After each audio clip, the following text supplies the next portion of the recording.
Hi, my name is Charles Emeka, and I'm simply speaking on behalf of the UK's young people, youth here in the UK, and we are simply saying that evil has prevailed long enough and it is no longer acceptable. We can no longer allow the blood of our brothers and sisters back home to continue to be spilled, and we are appealing to the Nigerian High Commission first. We are appealing to the Nigerian government to intervene in this situation now. Enough is enough.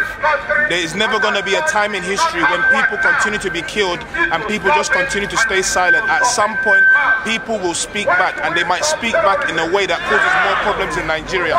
So we're appealing that this is not something that's just going to go away. It has to be stopped now. Intervene now. Investigate this issue now.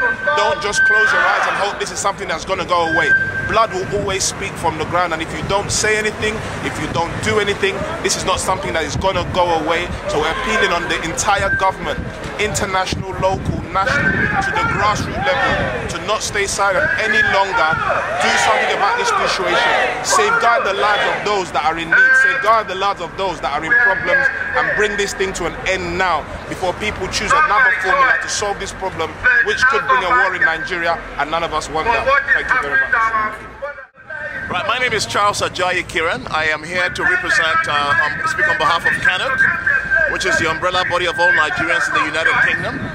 We are here as a collective today to remonstrate against the senseless killings, bombings, wanton destruction of lives in our homeland, Nigeria. We want to call upon the federal government to do everything in its power to intervene. This is extremely alien to our nature as a people. Bombings, killings, destruction of innocent lives with impunity. We want to make sure that something is done about it today.